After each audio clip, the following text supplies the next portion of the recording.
नमस्कार मित्रों, स्वागत है आपका हमारे YouTube channel oven thought study point पर।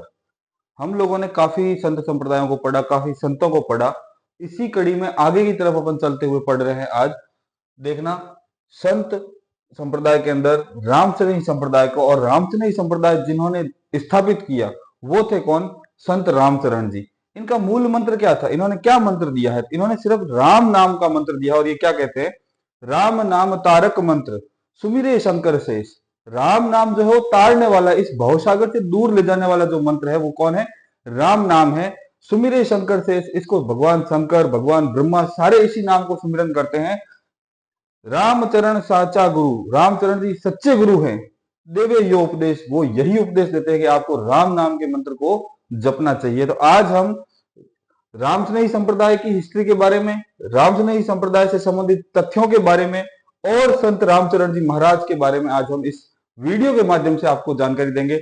इसी के साथ आप हमारे YouTube channel oven thought study point को लाइक करते रहिए, कमेंट करते रहिए और सब्सक्राइब करते रहिए।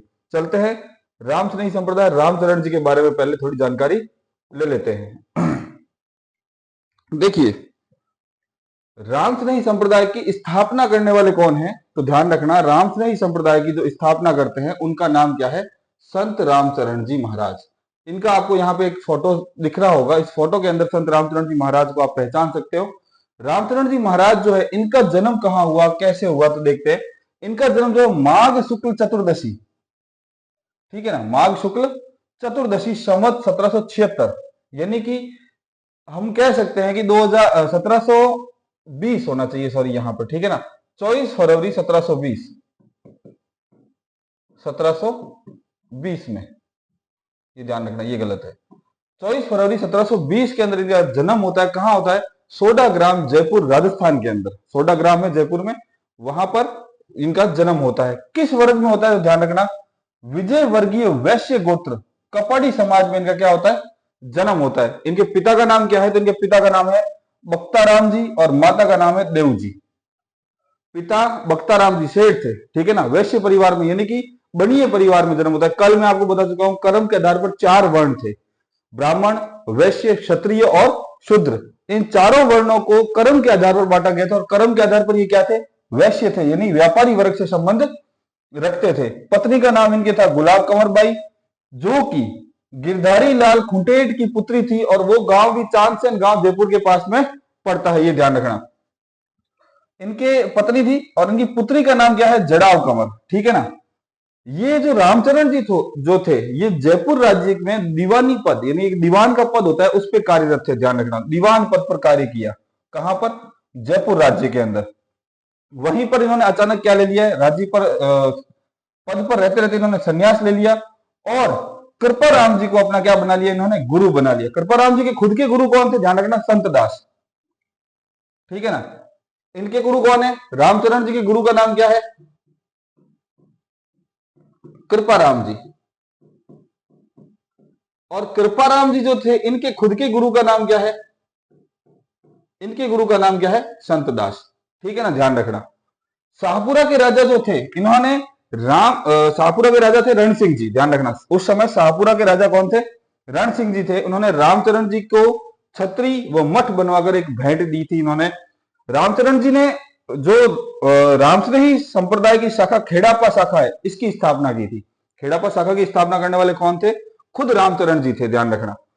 कृपाराम जी महाराज ने, कृपाराम जी महाराज से इन्होंने क्या ली? शिक्षा दीक्षा ली। इन्होंने शिक्षा प्राप्त की कृपाराम जी से। शिक्षा प्राप्त करने के बाद में ये 1817 के अंदर कहा चले जाते हैं? भीलवाड़ा चले जाते हैं, और वहीं पर इन्होंने एक पुस्तक लिखी जिसका नाम है अणभयवाणी। ये इनकी क्या है? अणभयवाणी रचना है इनकी। किसने लिखी है रचना? ये ध्यान रखना, ये रचना किसकी है? रामचरण जी की रचना है। प्रश्न पूछा गया है इसके ऊपर कि अनभयवाणी रचना किसकी है? तो रामचरण जी की है। कहां लिखी गई? तो भीलवाड़ा में लिखी गई। कब लिखी गई? 1817 के अंदर लिखी गई, ठीक है ना। वहां पर ध्यान रखना, एक सेठ हुआ करते थे देवकरण जी तोसनी वाला, ठीक है ना। इन्होंने 1822 के अंदर रामचरण जी के निवास के लिए, रामचंद्र जी के रहने की व्यवस्था के लिए एक रामद्वारा का निर्माण करवाया। और ध्यान रखना, 1855 को शाहपुरा में ये क्या हो गए? ब्रह्मलीन हो गए। इन्होंने अपने शरीर को त्याग कर दिया। उस समय क्या था? हिंदू महीने के अनुसार वैशाख कृष्ण पंचमी गुरुवार था। ठीक है, उस दिन इन्होंने निर्वाण प्राप्त कर लिया, इन्होंने अपने शरीर को त्याग दिया। अब इनकी जानकारी हमें कहां से मिलती है? इनकी जानकारी ध्यान रखना कहां से मिलती है? एक लेखक है जिनका नाम है विनती राम जी। ठीक है ना, लेखक का नाम क्या है? विनती राम जी। तो इनकी जानकारी मिलती है विनती राम। इनकी एक बुक है, इनकी एक पुस्तक है जिसका नाम है जीवन चरित्र। उसके अंदर इसकी क्या मिलती है? हमें इनके बारे में जानकारी मिलती है। और एक पुस्तक है जिसका नाम ध्यान रखना, उनका नाम है श्री जगन्नाथ जी। जगन्नाथ जी द्वारा कृत एक पुस्तक है जिसका नाम है गुरु लीला। गुरु लीला से भी इनकी हमें क्या मिलती है? जानकारी मिलती है। किनकी जानकारी मिलती है? रामचरण जी की। तो ये सामान्य परिचय हो गया रामचरण जी का। अब हम लेते हैं कि इस रामस्नेही संप्रदाय के अंदर क्या क्या बातें हैं, क्या क्या चीजें कही गई है।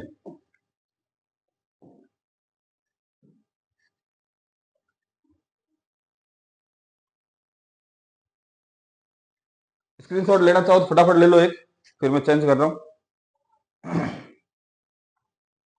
अब लेते हैं रामस्नेही संप्रदाय।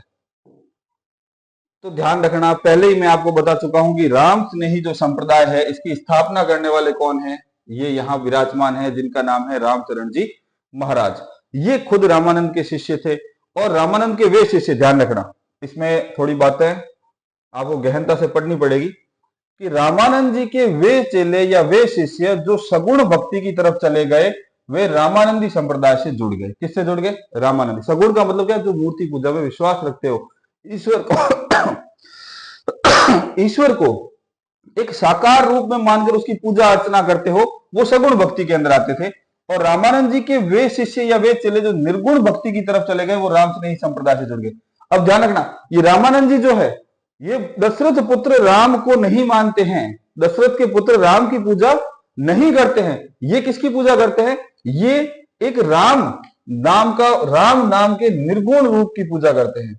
राम के निर्गुण रूप की, राम के साकार रूप की पूजा नहीं करते, राम के निर्गुण रूप की पूजा करते हैं। ठीक है ना, तो ध्यान रखना, रामस्नेही संप्रदाय निर्गुण भक्ति का संप्रदाय है।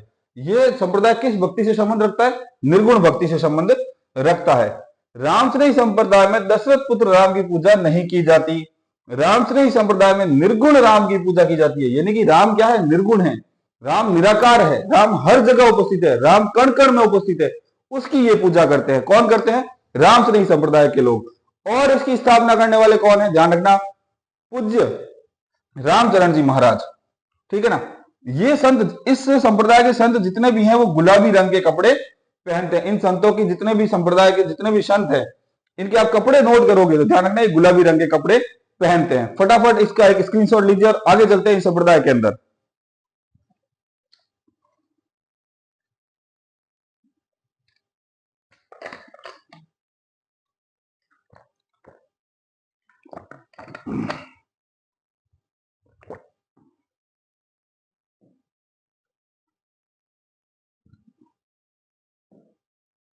अब राजस्थान में इस संप्रदाय की कहां कहां पीठें बनी हुई है, उन पीठों का निर्माण किस किसने करवाया, उसके बारे में जानकारी ले लेते हैं। तो ध्यान रखना, राजस्थान से संबंधित जानकारी लेनी है अपने को। तो राजस्थान में इनकी पीठें कहां कहां बनी हुई है उसके बारे में अपन थोड़ी सी जानकारी ले लेते हैं। राजस्थान में इस संप्रदाय के प्रमुख केंद्र कौन कौन से हैं? तो ध्यान रखना, पहला केंद्र कौन सा है? शाहपुरा भीलवाड़ा, जिसकी स्थापना करने वाले कौन है? रामचरण जी महाराज स्वयं हैं, जिन्होंने रामचरण जी महाराज ने इनकी स्थापना की है। रैन नागौर के अंदर इनका एक और बना हुआ है, केंद्र बना हुआ है, मठ बना हुआ है, उसकी स्थापना कौन किसने की है? दरियाव जी ने की है। सिंथल बीकानेर के अंदर बना हुआ है, उसकी स्थापना किसने की है? हरिराम दास जी ने की है। ध्यान रखना, सिंथल के अंदर स्थापना करने वाले कौन है? हरिराम दास जी। इनके बारे में हम अलग से एक वीडियो बनाएंगे हरिराम दास जी के बारे में। ठीक है ना। खेड़ापा यानी जोधपुर, अपना जोधपुर जो है, जोधपुर के अंदर एक स्थान है खेड़ापा, वहां पर किसने की है? रामदास जी और हरि रामदास जी के शिष्य दोनों ने इनकी स्थापना की। जो रामदास जी जो थे किसके शिष्य थे? हरि रामदास जी के शिष्य थे, उन्होंने इसकी स्थापना की है, खेड़ापा शाखा की। ध्यान रखना, इसका मैंने थोड़ा सा वर्णन यहाँ पे आपके लिए लिखा है, तो वो देख लीजिए। रामस्नेही संप्रदाय के शाहपुरा यानी भीलवाड़ा स्थित केंद्र की स्थापना रामचरण जी द्वारा की गई है। संप्रदाय शाहपुरा कहां पर है? भीलवाड़ा। और इसकी स्थापना करने वाले कौन है? स्वयं रामचरण जी है। दूसरा रैण नागौर के अंदर स्थित केंद्र है, इसकी स्थापना किसने की है? दरियाव जी ने की है। सीथल बीकानेर के अंदर है, इस केंद्र की स्थापना करने वाले कौन है? हरिराम दास जी है। खेड़ापा जोधपुर केंद्र है, यहां स्थापना करने वाले कौन है? रामदास जी। ये कौन से वाले रामदास जी है? जो हरिराम दास के क्या थे? शिष्य थे। उन्होंने इस संप्रदाय यहाँ पे खेड़ापा के अंदर एक केंद्र की स्थापना की, रामसनेही संप्रदाय के केंद्र की स्थापना की है। तो ये ध्यान रखना, ये चारों 1, 2, 3 और 4 मोस्ट इंपोर्टेंट है। क्वेश्चन सीधा सीधा पूछा जाता है। शाहपुरा भीलवाड़ा केंद्र की स्थापना करने वाले कौन थे? रामसनेही संप्रदाय के अंतर्गत आते हैं, तो ये ध्यान रखना रामचरण जी थे। सीधा पूछ लिया जाता है कि रामसनेही संप्रदाय की खेड़ापा शाखा यानी जोधपुर के अंदर स्थापना करने वाले कौन थे? रामदास जी थे। या सीधा पूछ लेंगे रामदास जी ने किस रामसनेही संप्रदाय के अंदर किस शाखा के अंतर्गत या किस केंद्र की स्थापना की? तो सीधा उत्तर आना चाहिए अपना खेड़ापा। ध्यान रखना। अब थोड़ा भीलवाड़ा के बारे में मिले तो शाहपुरा शाखा भीलवाड़ा है ये वाली।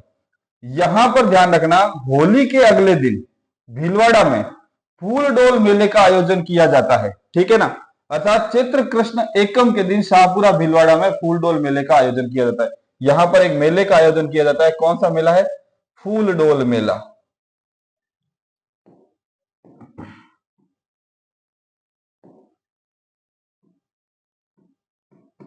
फूल डोल मेला कब किया जाता है? ये ध्यान रखना। इस मेले का कब किया जाता है? इसी मेले का, इस मेले का आयोजन किया जाता है चैत्र कृष्ण एकम।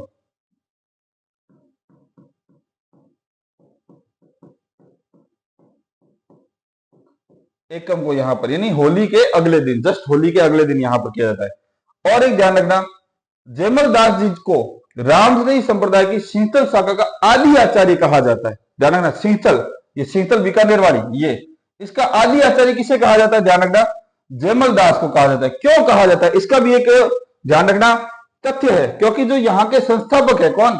हरिराम दास जी। हरिराम दास जी के जो गुरु थे वो कौन थे? जयमल दास जी। इसलिए हरिराम दास जी संस्थापक, और आदि पुरुष किसको माना जाता है? आदि संस्थापक किसे माना जाता है? ध्यान रखना, जयमल दास जी को। और जयमल दास जी को खेड़ापा शाखा का भी आदि आचार्य माना जाता है। क्यों माना जाता है? क्योंकि रामदास जी के गुरु कौन थे? आदि आचार्य माना जाता है। अभी मैंने आपको बताया, जैसे इस शाखा का आदि आचार्य किसे माना जाता है? इस शाखा का आदि आचार्य भी किसको माना जाता है? जयमल दास को। क्यों माना जाता है? क्योंकि रामदास जी के गुरु का नाम क्या था? ध्यान रखना, हरि रामदास। और हरि रामदास के गुरु का नाम क्या था? जयमल दास। तो ये दोनों शाखाओं का, यानी कि ध्यान रखना, ये सींथल शाखा का और इन दोनों शाखा का आचार्य, आदि आचार्य किसे माना जाता है? आदि आचार्य माना जाता है जयमल दास जी को। तो ये आज हमने किसके बारे में पढ़ा? एक बार वापस से रिवाइज करके देख लेते हैं। आज हमने पढ़ा है, ध्यान रखना,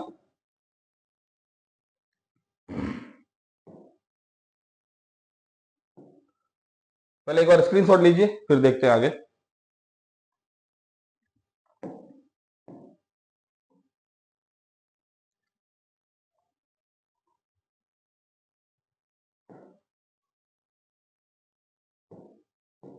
आज हमने रामस्नेही संप्रदाय के अंतर्गत रामचरण जी को पढ़ा। रामचरण जी ने इस संप्रदाय की स्थापना की है। इनका जन्म जो है वो माघ शुक्ल चतुर्दशी 1776 यानी कि 24 फरवरी 1720 के अंदर इनका क्या होता है? जन्म होता है। कहां होता है? सोडा ग्राम जयपुर के अंदर इनका जन्म होता है।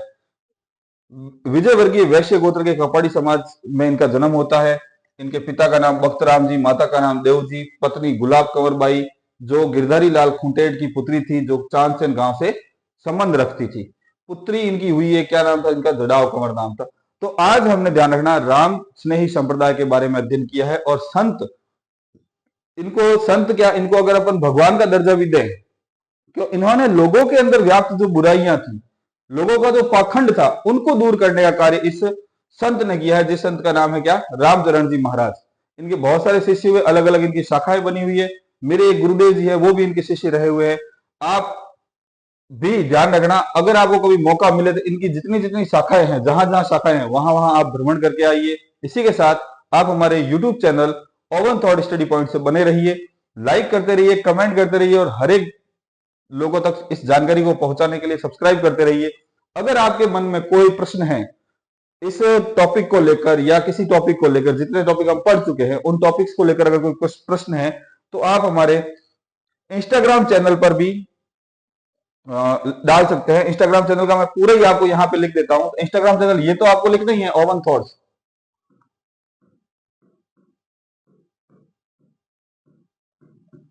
Underscore study underscore point underscore choice 02। तो इस पर भी आप अपने कोई भी प्रश्न हो तो इस इंस्टाग्राम चैनल पर भी आप अपने प्रश्नों के लिए डीएम कर सकते हैं, डायरेक्ट मैसेज कर सकते हैं। फेसबुक आईडी पे भी इसी नाम से फेसबुक आईडी, उस पर भी आप कर सकते हो। तब तक आप लाइक करते रहिए, कमेंट करते रहिए, शेयर करते रहिए और अच्छे से नोट्स बनाकर तैयारी कीजिए। आगे बहुत सारी वैकेंसी जा रही है। धन्यवाद, वेलकम।